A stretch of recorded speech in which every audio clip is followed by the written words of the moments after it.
नमस्कार। बीबीएन भारत पर आप सभी का स्वागत है। मुजफ्फरनगर लोकसभा सीट से निर्दलीय प्रत्याशी सुनील त्यागी सोंदनी आज हमारे साथ हैं। आज हम उनसे चर्चा करेंगे।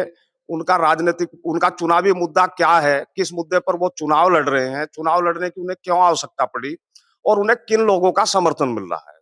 तो सुनील जी, सबसे पहले तो बीबीएन भारत पर आपका स्वागत। धन्यवाद। सभी आपके दर्शकों को, सभी चैनल के चाहने वालों को बहुत-बहुत शुक्रिया। सुनील जी, मेरा पहला सवाल ये है कि क्या आपने किसी राजनीतिक पार्टी से टिकट के लिए प्रयास किया था? नहीं, बिल्कुल नहीं। ये तो अचानक परिस्थितियाँ कुछ ऐसी बनी और समाज के लोग बैठे, मुझे भी नहीं पता था, एकदम ऐसे बैठाया कि भई चलो आपको लड़ना है और बस हम कुछ चीज़ें देख के तैयार हो गए। क्या वो चीजें थी जिनके लिए आपको निर्दलीय मैदान में आना पड़ा, निर्दलीय प्रत्याशी के?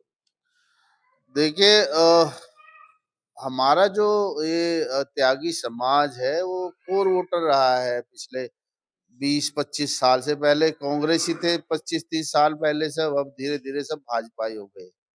लेकिन परिस्थितियाँ धीरे-धीरे ऐसी बनी कि पहले बीजेपी के कुछ जो है स्पेशली संजीव बालियान, और भी नेता आए, उमेश मलिक है, योगराज सिंह है जो जाट नेता थे, लेकिन वो एक लाइन से चलने वाले थे। उनका पता था एक ये यहाँ है तो यहाँ है, लेकिन ये मिल के मिठा बन के जो है ये मंत्री जी, इन्होंने धीरे-धीरे सारी बिरादियाँ ज़मीन में उतार दी। तो किसी को तो खड़ा होना पड़ेगा। हमें लगा हम ही खड़े होते हैं, इसलिए हमें निर्दलीय खड़ा होना पड़ा। तो आपके हिसाब से त्यागी बिरादरी का ये लोग उत्पीड़न, एक तरह से उत्पीड़न किया जा रहा है? उत्पीड़न तो नहीं कह सकते, धीरे-धीरे ज़मीन में उतार रहे हैं। उत्पीड़न तो हाँ, अब ये इसलिए है कि अगर हम वोट नहीं दे रहे हैं, हम संगठित हो रहे हैं, हम इनके सामने आ रहे हैं, तो अब षड्यंत्र रच रहे हैं। लेकिन अभी मैं अपने समाज के कुछ लोगों के लिए संदेश देना चाह रहा हूँ, जो हमारे बीजेपी में हैं अभी, शीर्ष नेता हैं, जिन्हें हम सम्मान देते हैं।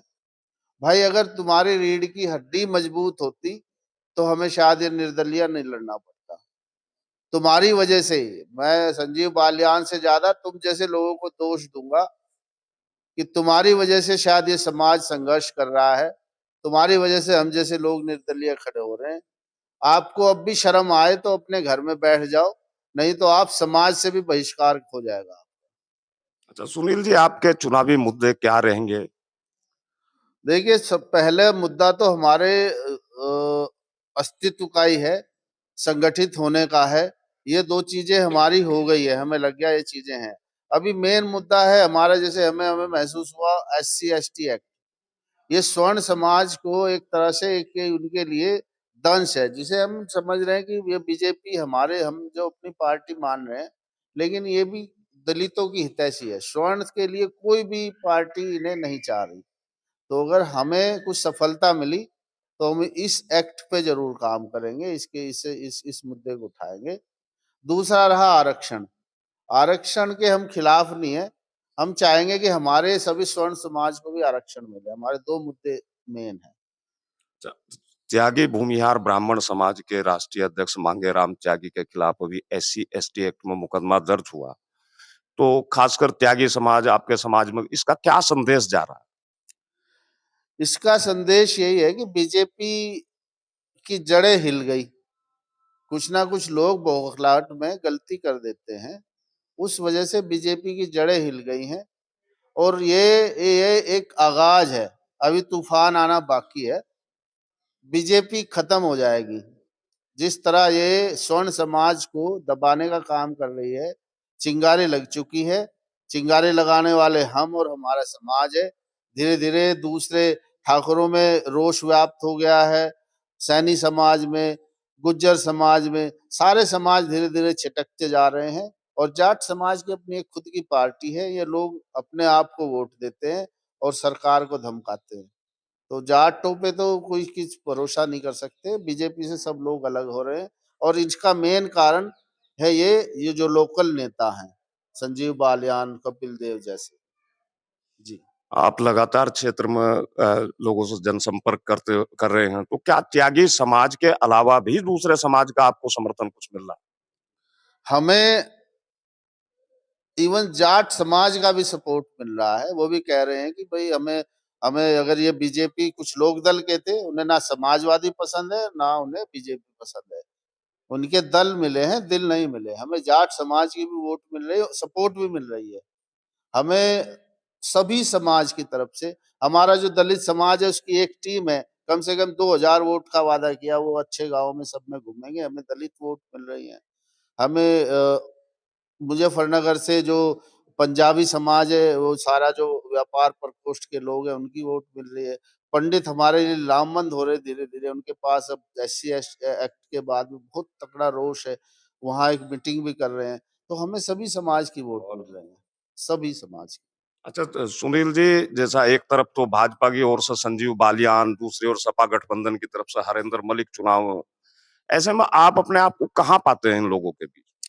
देखिए, हम तो रोष में खड़े हुए थे, हमने तो कभी कंपटीशन का सोचा भी नहीं था। लेकिन जिस तरह से अभी चुनावी माहौल बन रहा है, लोगों का रोष बीजेपी के प्रति हो रहा है। अब हरिंदर हरिंदर मलिक भी, अगर अगर जो हमारे पंडित समाज है, हमारे जो दूसरे छोटे समाज है, हमारे ब्राह्मण समाज है, वैश्य, सभी लोग उधर एक एक वो इनसे भी बड़े बदमाश रहे हैं पहले भी। तो विश्वास तो नेता नहीं कह सकते इन्हें। नेता के रूप में हमें उन्हें एक चॉइस मिली हुई है, हमारे ये जो आपका प्रत्याशी है, अगर किसी को चाहिए जो समाज की बात कर सके, सभी के मुद्दे उठा सके, तो वो लोगों के पास चॉइस है, इसलिए हम अपने आप को त्रिकोणीय चुनाव में देख रहे हैं। आप कोई खास संदेश देना चाहते हैं अपने वोटरों को? देखिए, 100% वोट डालना होगा सभी को, कोई आलस नहीं, कोई छुट्टी नहीं, सभी को वोट करना है। और वोट करना है खाली राष्ट्रवादी बन के नहीं, राष्ट्रवादी कौम हमसे ज्यादा कोई भी नहीं थी। वोट करना है जो आपको जो मदद दे सके, जो आपकी बात सुन सके। आप वोटर की, आम वोटर की पहुंच जो होती है थाने, तहसील, ब्लॉक, वो नहीं जाता खतौली और वो दिल्ली या लखनऊ। उसकी ये है, और उसकी यहाँ तक कि सुनने वाला अगर कोई होगा तो उसकी बात लखनऊ और दिल्ली भी सुनी जाएगी।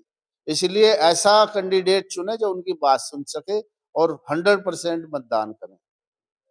तो हम बात कर रहे थे सुनील त्यागी से। इनका कहना है कि ये समाज के अस्तित्व की लड़ाई लड़ रहे हैं।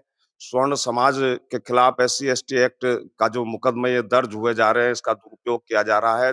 सांसद अगर ये बने तो ये उसकी लड़ाई लड़ेंगे।